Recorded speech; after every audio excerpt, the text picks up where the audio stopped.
think we can start now. So, who will read? Pallavi? Shall I read? Yes, Yeah, shall I read? read that. Okay. Small para. From the from the Yeah. beginning of the Gita, this characteristic temperament of the disciple is clearly indicated and it is maintained throughout.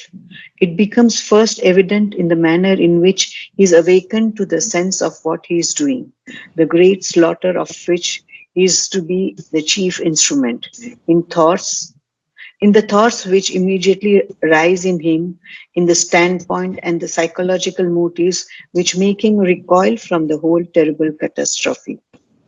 They are not the thoughts, the standpoint, the motives of the physical, of a philosophical or even of a deeply reflective mind or a spiritual temperament confronted with the same or a similar problem. They are those, as we might say, of the practical or the pragmatic man, the emotional, sensational, moral, and intelligent human being not habituated to profound and original reflection or any sounding of the depths, accustomed rather to high but fixed standards of thought and action, and a confident treading through all vicissitudes and difficulties, who now finds all his standards failing him, and all the basis of his confidence in himself and his life shone away from under him at a single stroke. That is the nature of the crisis which he undergoes. I think we have read it. But anyway, it doesn't matter. We can. Ranganath, Yeah. we have finished this paragraph and the next one also. We have to start from Ah, up. okay. Yeah. So, all right, we'll do that. So just remind you of what he's saying in the para because there was some. Arjuna is an ordinary man ready for the spiritual life. He is not absolutely an ordinary man. He is now ready for the for the spiritual life. But he lives in the vital and the mental. In the vital, Swami is very clear, emotional sensation. Moral and intelligent in the mind, okay?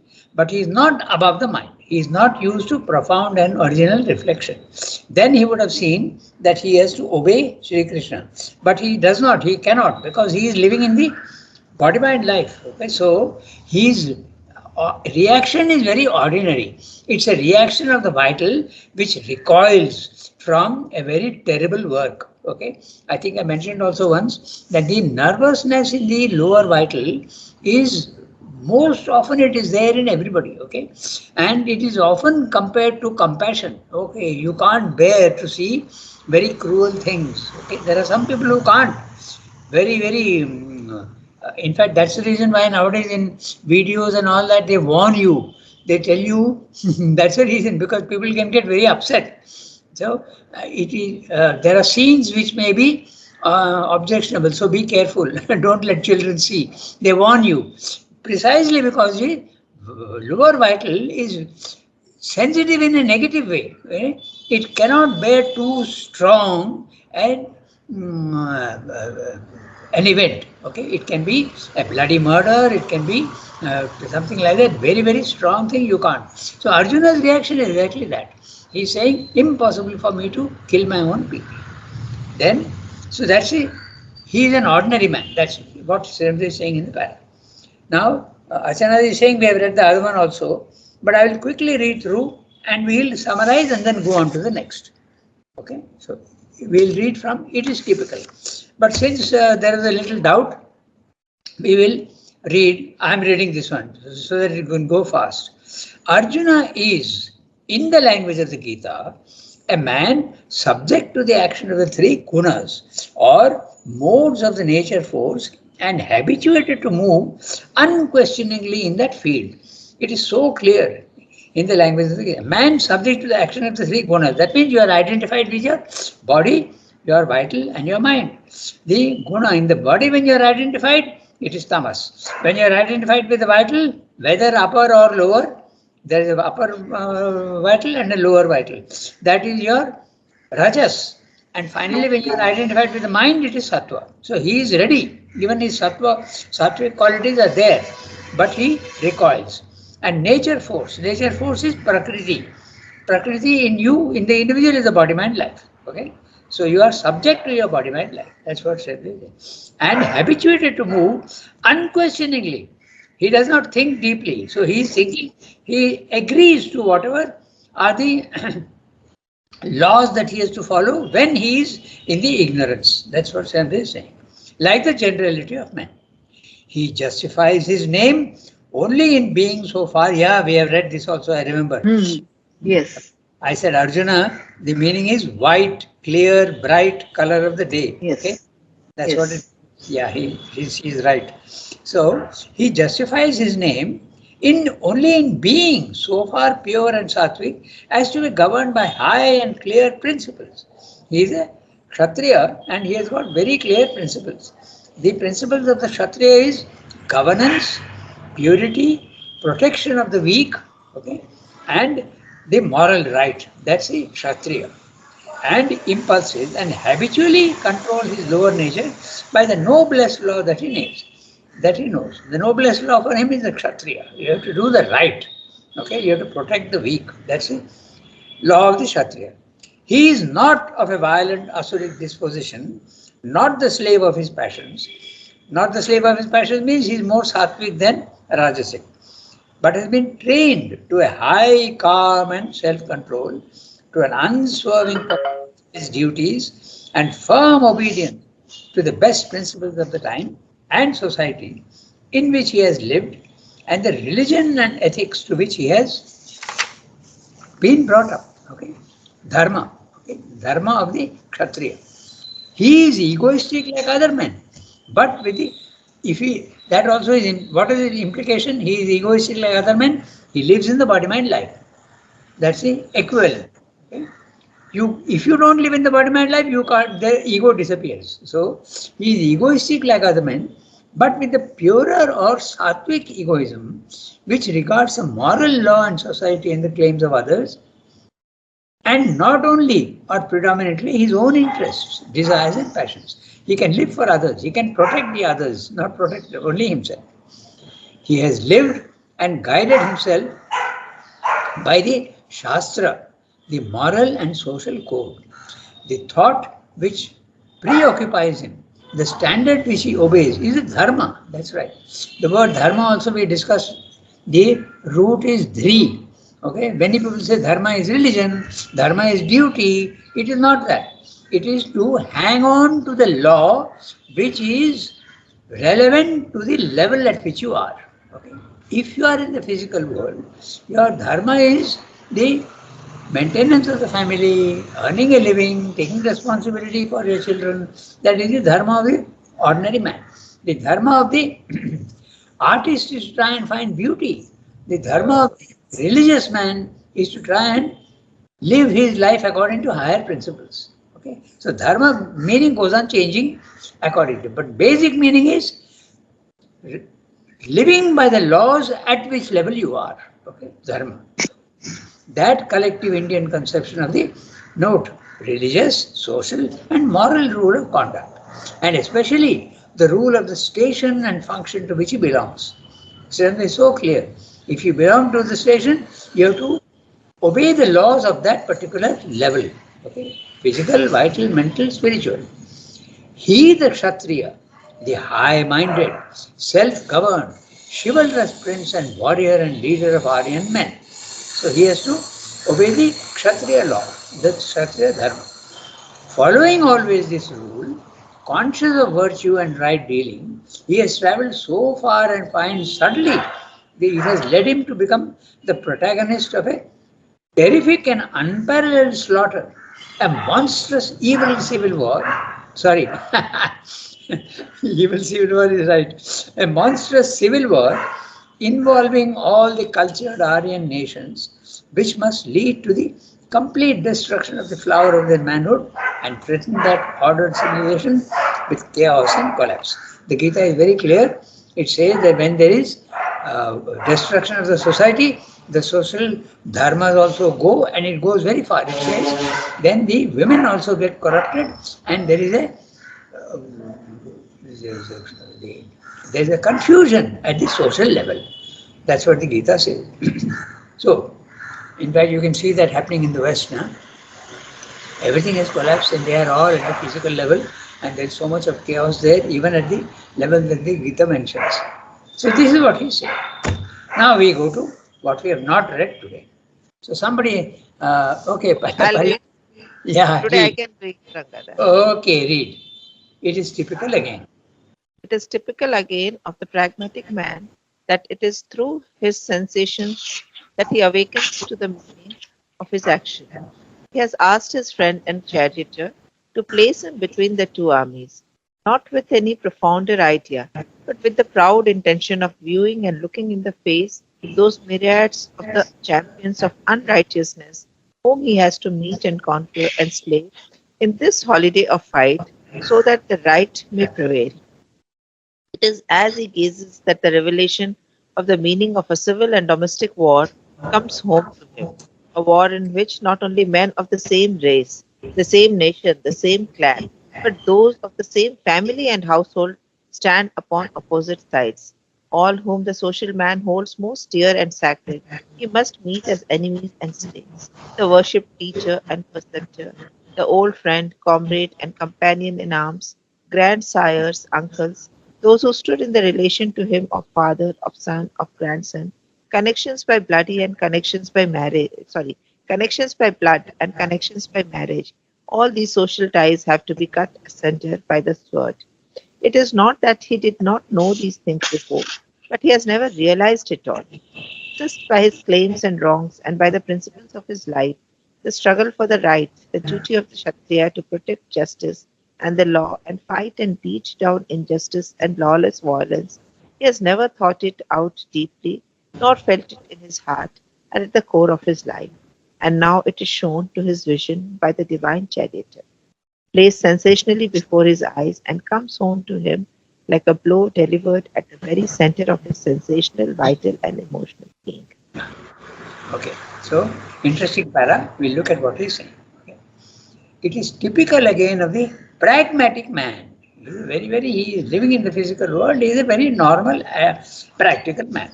That it is through his sensations that he awakens to the meaning of his action. Note, through his sensations, not the mind. The thinker, the sattvic man acts through his thoughts. He evaluates everything with his mind. But Arjuna is not the thinker. He has told you very clearly. So, although he is sattvic, part of his being is sattvic, but he is a practical man. So, his attitude to the world will be decided by the vital sensations and the physical sensations that he sees. So clear, Sir, they saying. It is typical again of the pragmatic man that it is through his sensations that he awakens to the meaning of the action, not through thought. Okay. He has asked his friend and charioteer. Not Sremdu is saying very clearly, because at that time when he is asking, his friend and charioteer is Arjuna. Okay, he is a friend and charioteer. To place him between the two armies, and here again Sremdu is saying something very interesting. Not with the profounder idea, but with the proud intention of viewing and looking in the face these myriads of the champions of unrighteousness, the Kauravas, okay, the champions of unrighteousness, okay, whom he has to meet and conquer and slay. And then he is putting in inverted commas in this holiday of a fight. Now, I had a huge problem with this holiday of a fight. How the hell is Ramdo getting this holiday? He is putting and he's also putting in inverted commas. What does it mean? So for a long time I did not understand. I asked many people also. Nobody could explain to me how he's, because what are the Sanskrit words? Dharma kshetre, kurukshetre, samaveta, yuyutsavaha. Those eager for battle. Yuyutsavaha. Okay? Those who are eager for battle. Now, Srimdi is translating holiday of fight. In Sanskrit, there is no intention of holiday anywhere at all in the original. But then finally, one day I stumbled upon other places where Srimdi is explaining what he means. Okay, he is saying the intention and the character of the Kshatriya is to enjoy what he is doing. A very brave man enjoys the challenge of a war. He actually enjoys it. So it's like a holiday for him. That is what is meant. So he is not afraid of, he wants to enjoy his what he has to do. The enjoyment of whatever we have to do is very important. It's a very interesting thing. Those who are Shudras should enjoy the work they are doing. Okay? Even when you have to sweep the floor, if you take enjoyment, the quality of the action completely changes. Okay? An artist automatically enjoys what he's doing. Okay? That is because he is creating. And a thinker also, when he is reading text which is understands, and when he understands the text, there is enjoyment. So a Kshatriya should enjoy his profession, his work of war. He is a hero and he should not be afraid. Okay, that is what Srenda is meaning by holiday of a fight. Okay, But why is it under between parentheses? I mean, Precisely because it's not there in the Sanskrit. okay. You have to understand in a different way. Okay. In there it is Yuyutsava, eager for battle. So Srenda is extending the meaning of Yuyutsava, eager for battle. Okay. Yuddha, Yuyutsava, those who are eager for battle. So in this holiday of a fight. For Arjuna, he is wanting to see what he has to do and he is going to enjoy it. But suddenly when he sees all his uncles and grandsons, Srenda has given a big description. We'll read that. Okay. Then his nerves fail him because he has told you earlier that his reactions to the world is through his sensations, not the mind. So that's what happens. Okay. So that the right may prevail. He tells him to take in the middle of the battlefield, and that was his symbolic. You should be in the thick of the world to be able to realize what you have to do.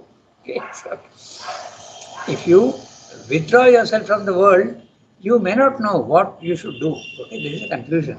But this is so interesting. Even the image of take me to the center between the two armies. Okay, between the good and the evil, between the two extremes, between the dualities. Let me see. So that also is so clearly symbolic, so that the right may prevail. It is as he gazes upon the revelation of the meaning of a civil and domestic war comes home to me. Now note the word domestic war. India has never been politically one, but culturally, religiously, it has always been one, culturally.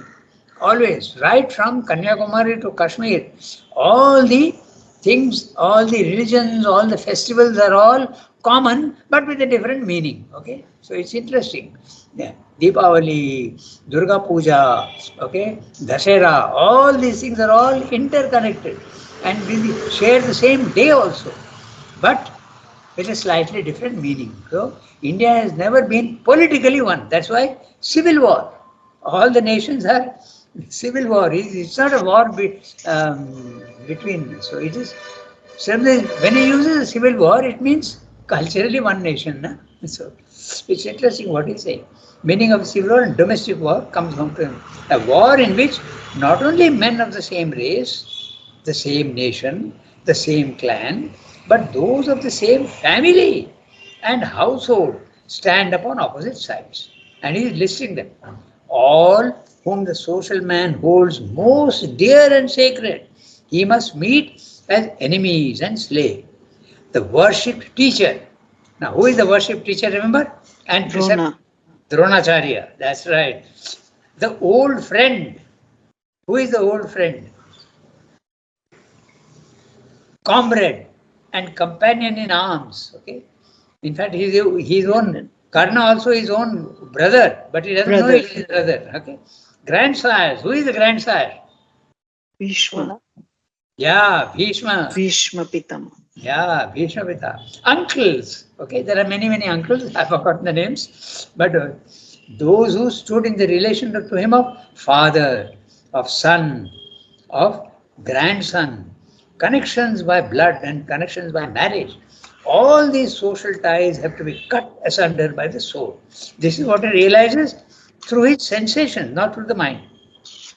It is not that he did not know these things before, but he has never realized it all.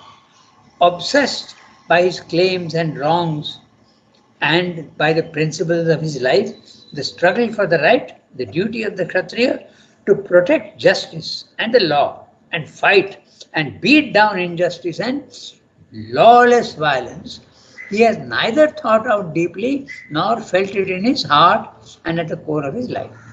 And now it is shown to his vision by the divine charioteer, placed sensationally before his eyes, and comes home to him like a blow, delivered at the very center of his sensational, vital, and emotional being. Look how Srivda is going on saying sensational, sensational, not mental. Okay, it says vital that is reacting to this thing.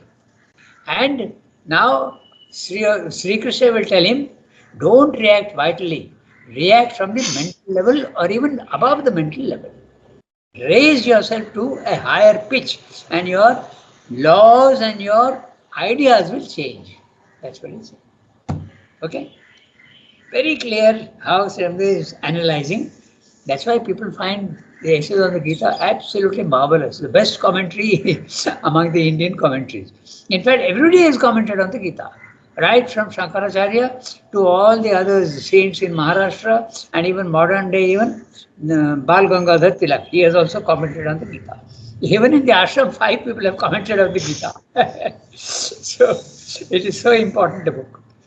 Okay, we go to the next one. The first result. Archana did read, so who reads the next one? Do you want me? Yes, Yasmin, you can read. Okay. Sunki read last day, so we can read. Yes, we can. The first result.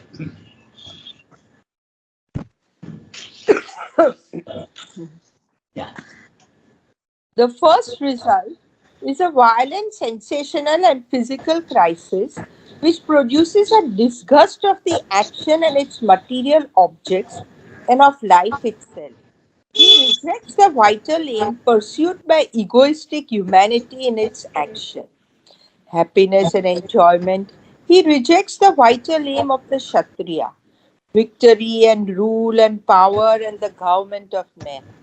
What, after all, is this fight for justice when reduced to its practical terms? But just this, a fight for the interest of himself, his brothers, and his party, for possession and enjoyment and rule. But at such a cost, these things are not worth having, for they are of no value in themselves, but only as a means to the righteous maintenance of social and national life.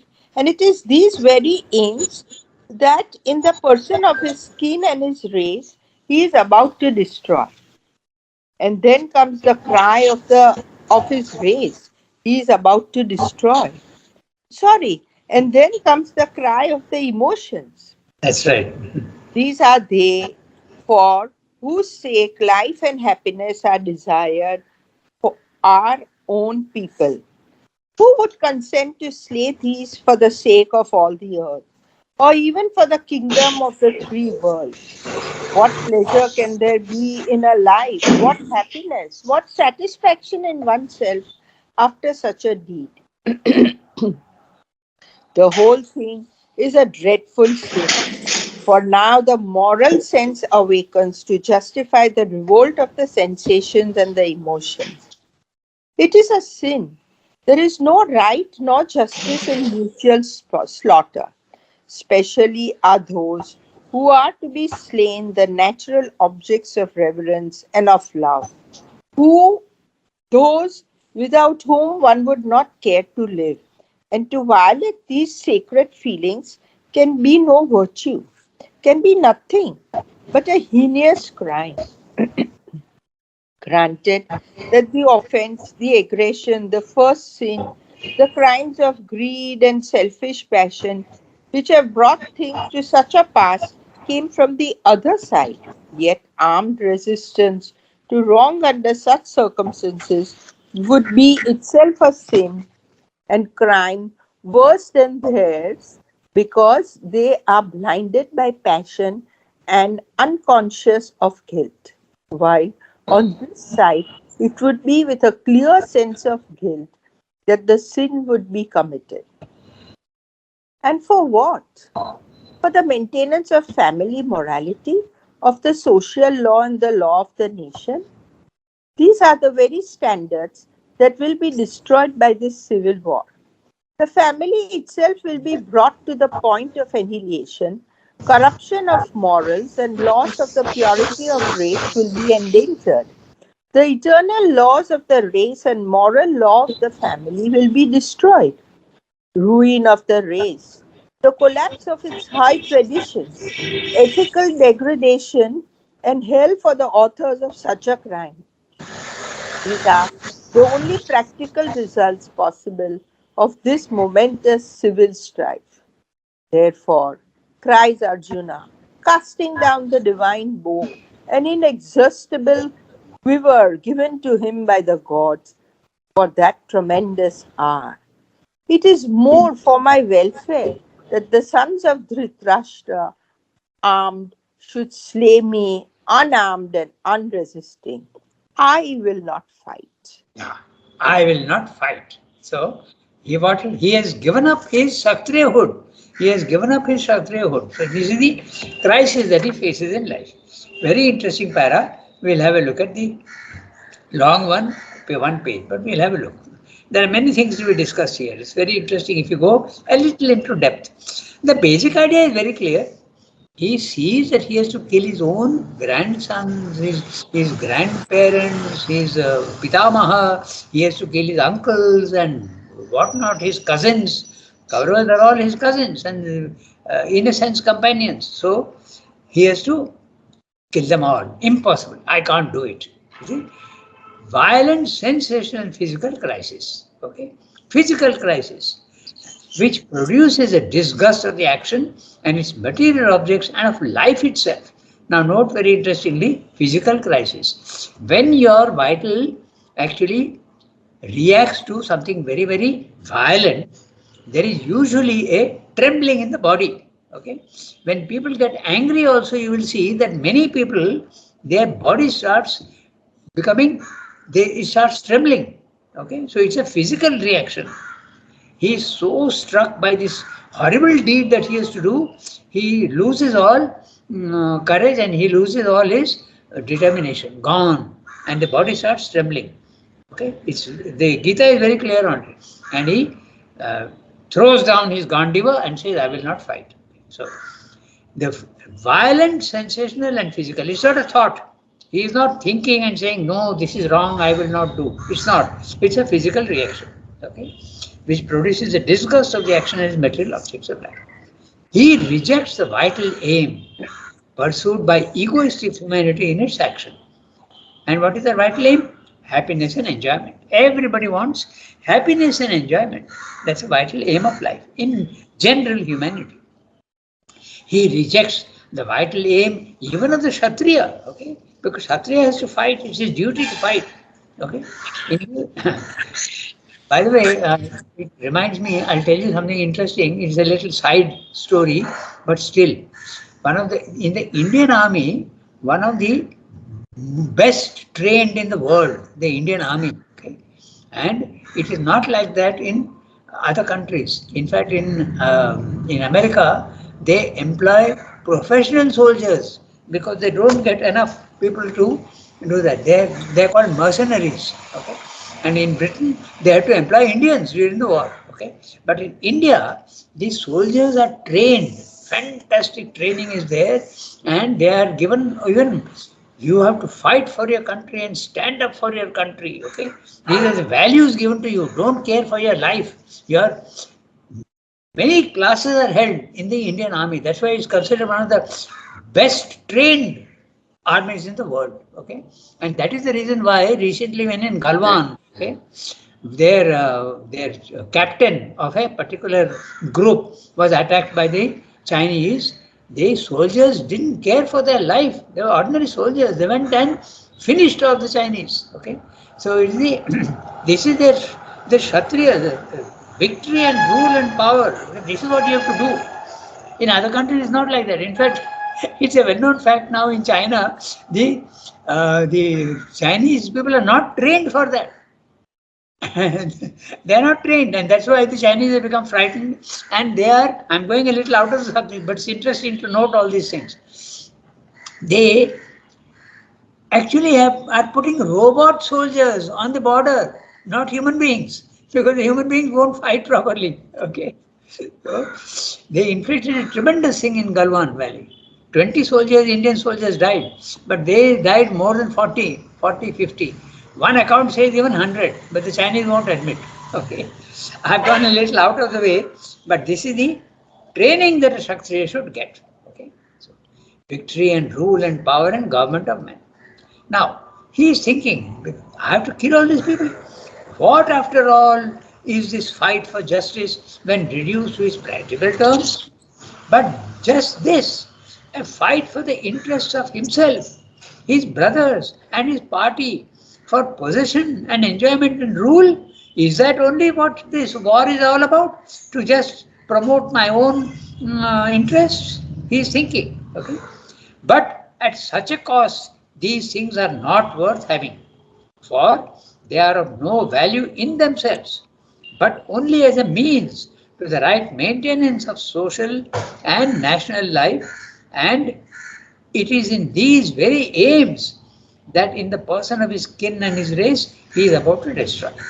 You have to maintain yourself and your family, and now you are going to destroy your own family. And then comes the cry of the emotions. Okay. Now note again, emotions, not thoughts. Okay.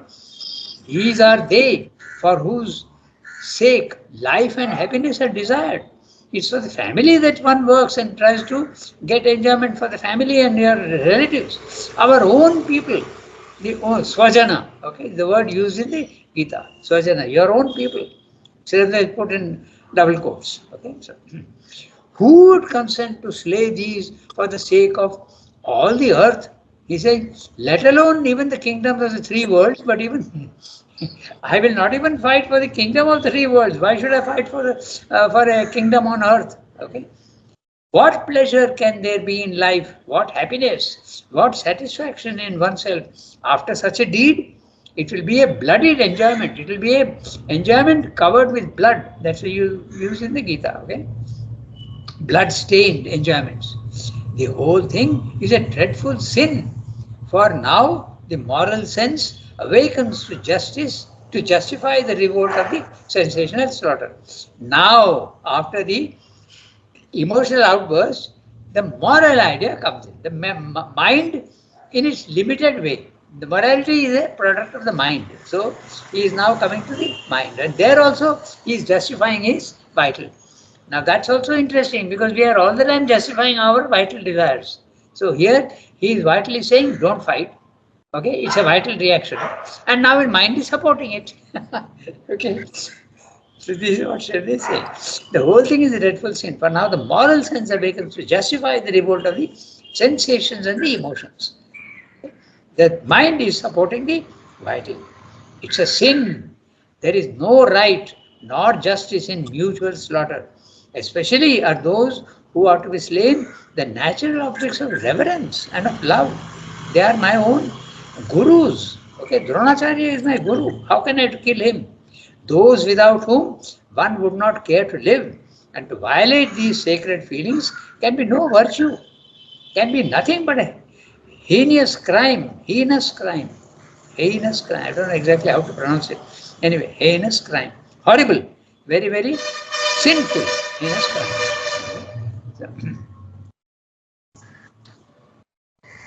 So that's what it is. Then, granted that the offense, the aggression, the first sin, the crimes of greed and selfish passion, which have brought things to such a pass, came from the other side. It's true that the others are, they have started the fight, the other side.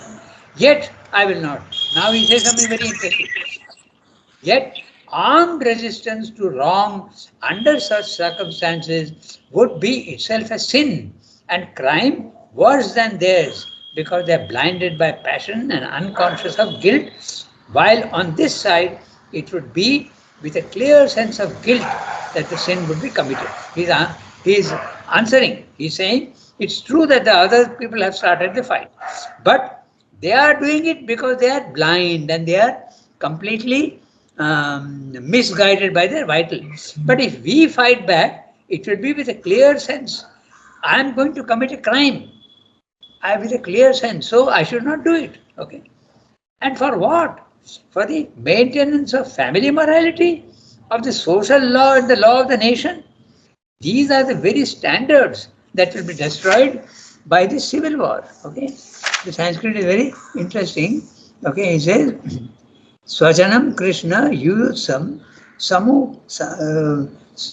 Samupasthitam Sidanti Mama Gatrani Mukham Cha Parishushiti. I am getting all my it's impossible for me to Vepathuscha Sharire Me Roma Harshasva Jayate. My hair is standing up with horrible horripilation is happening on my body, goosebumps. Okay. Gandiva Sansrate Hastat Twak Twaksha Paridahyate. My skin also is burning. The Gandiva is falling down and my skin is also burning with sensations. I will not fight. Okay. So I will not fight. Na say, that's the word used. These are the very standards that will be destroyed by the civil war. The family itself now, further reasoning to support the vital. The family itself will be brought to the point of annihilation, corruption of morals, and loss of the purity of race will be engendered. Now, this Gita's description of war is absolutely right, because whenever war comes, the soldier has a feeling that he has the right to do anything. Okay? And this is a very interesting thing. That's why in war, rape and violence occurs absolutely. Even ordinary men become like that. That is one of the problems in India also. We have a special action of the Gita in the northwest. Okay? And the soldiers, even Indian soldiers, have been doing a lot of wrong in the area. And now there is a huge outcry in India that the laws that operate in the northwest should be removed. The army should not get full rights to do whatever they want. That's exactly what Gita is mentioning here, and that's what happens in war. Okay? There are no controls at all over the vital. Do whatever you want, but win. Okay? So, what will happen? Corruption of morals and loss of the purity of race will be engendered. The eternal laws of the race, the moral law of the family will be destroyed. Ruin of the race, the collapse of its high traditions, ethical degradation, and hell for the authors of such a crime. These are the only practical results possible for this monstrous civil strife. Therefore, cries Arjuna, casting down the divine bow and the inexhaustible quiver. The gods had given him a quiver. Quiver is the holder of arrows. It will never get exhausted. That also is an interesting detail. Okay? When you are in a divine condition, your consciousness, whatever energy you spend, you will get infinite energy. That's the interesting thing. When you are, even when the psyche comes forward, the amount of energy that you have for all action will stun others around you. Okay? It will be, this is what is there. And Sri Aurobindo, note interestingly how Sri Aurobindo used to sleep only, not even sleep. Mother also, she never slept. She never had a bed. She had only a couch. She used to lie down and rest the body. Rest, but the inner being is working all the time. Okay? Sri Aurobindo also, he used to work whole night answering letters, and from 6 to 8 in the morning he used to take rest. After 8 o'clock, bath and breakfast. Okay? So, inexhaustible quiver. Okay? It's interesting if you look at it. Given to him by the gods for that tremendous hour. The divine bow, Gandiva. It's given to him by the gods. It is more for my welfare that the sons of Dhritarashtra, armed, they should have armed, should slay me unarmed and unresisting. I will not fight. Now this is very interesting. This is what also Gandhi also did. Okay, I will not fight. Let the others kill me. That was his point of view. Even if they kill me, can they kill my soul? So it doesn't matter if they kill me. Now this is his. Now I'm asking you an interesting question. Would Sri Aurobindo agree to this? He says he certainly would not, because he says that if you are attacked, You have the full right in the physical world to protect yourself. But you have to do it without hatred and without any enmity, sense of enmity. No hatred, but only a calm, quiet, you have to protect yourself. That would be the right action. But Gandhi said very clearly, and that's the reason why the satyagrahis used to go and get beaten and they never resisted. The police used to club their heads and club their bodies. Some of them used to even bleed, but nobody protested. So that is Arjuna's argument that let them kill me, I don't care, but I won't commit such a sin. Okay, that's what he's saying. But it is not the real thing at all. You have the full right to protect yourself. Why should you let somebody club you? But your reaction should never be of anger and enmity. You have the right to protect yourself, that's all. It's very subtle. Okay, so there we are. And finally he says, I will not fight. Okay? So, this is what he's saying. Okay? So, very interesting with so many ideas, but his mind is now supporting his sensations and says, I will not fight. And he is, remember, okay, the description is very clear. His body is trembling, okay? His skin is burning with fever, okay? He's such a violent action, he can't, his vital is not capable of facing. Okay? So, we have time. We can read one more para. It's not a very big. The character of this inner crisis. Archanadi has read and Jasmine has read and Pallavi also has read. Who will read next? Suki, would you like to read? Yes, I will read. Go ahead. The character of this inner crisis is therefore not the questioning of the thinker. It is not a recoil from the appearances of life and a turning of the eye inward in search of the truth of things, the real meaning of existence, and a solution or an escape from the dark riddle of the world. It is the sensational, emotional, and moral revolt of the man hitherto satisfied with action and its current standards, who finds himself cast by them into a hideous chaos where they are in violent conflict with each other and with themselves, and there is no moral standing ground left, nothing to lay hold of and walk by, no dharma. That for the soul of action in the mental being is the worst possible crisis, failure and overthrow. The revolt itself is the most elemental and simple possible. Sensationally, the elemental feeling of horror, pity, and disgust.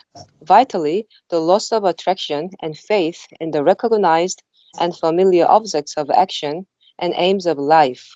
Emotionally, the recoil of the ordinary feelings of social man, affection, reverence, desire for a common happiness, and satisfaction from a stern duty outraising them all. Morally, the elementary sense of sin and hell and rejection of blood-stained enjoyments. Practically, the sense that the standards of action have led to a result which destroys the practical aim of action. But the whole offshoot is that all-embracing inner bankruptcy, which Arjuna expresses when he says that his whole conscious being, not the thought alone, but heart and vital desires and all, are utterly bewildered and can find nowhere the Dharma, nowhere any valid law of action. For this alone, he takes refuge as a disciple with Krishna. Give me, he practically asks, that which I have lost, a true law, a clear rule of action, a path by which I can again confidently walk. He does not ask for the secret of life or of the world, the meaning and purpose of it all, but for a dharma. There you are. So, a little more discussion on dharma. And last sentence is very interesting. He is not asking for the secret of life and the world, but he is asking for a rule of law in the physical world. Okay, that's all. I am confused, and what should I do? I am a Kshatriya, and my values are all Kshatriya Dharma. But now the Kshatriya Dharma itself I am unable to accept. How can I kill my own people? Not possible. So, what do I do? So, give me a standard for action in the physical world. he's still continuing to be a physical man. Okay, so I think it's 8:32. We have got only 3 minutes left, but so we'll redo this one next time. But just a discussion on dharma. Same has put a very clear note. Okay, because dharma is a word which there is no equivalent word in English or other languages. I don't know, but in English it's certainly not there. But in Sanskrit it is a very wide meaning. Okay, it as I told you, it comes from the root dhri, to hold. So let's read the footnote. Dharma means literally that which one lays hold of and which holds things together. The law, the norm, the rule of nature, action and life. Okay. Here, this is, and the action, rule of nature, action and life. Your nature goes on changing at every level. When you are at physical level, there is a dharma. When you are at a vital level, there is a dharma. When you are at a mental level, there is a dharma. When you are in the spiritual field also, there is dharma. But the dharma goes on changing. The standards, the values go on changing from level to level. So you have to be faithful to that level. And Arjuna was very faithful to the Kshatriya level. He was holding the dharma. But now that dharma himself he can't accept. How can I do this horrible thing? This is the problem. And he says, give me a standard of action in the physical world. Okay, so that's still, the last sentence also tells you very clearly that he is not thinking, he is not a thinker, or he is not a spiritual person. He is not even thinking. What is the secret of life? What is the meaning of life?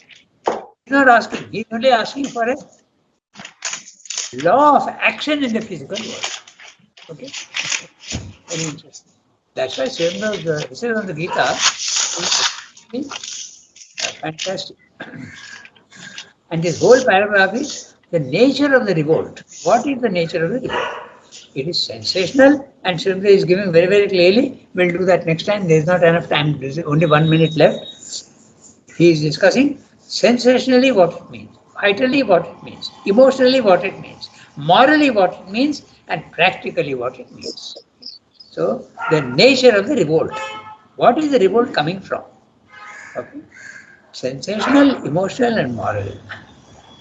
Okay. We stop here today. We'll put it. Yeah. So this time it says.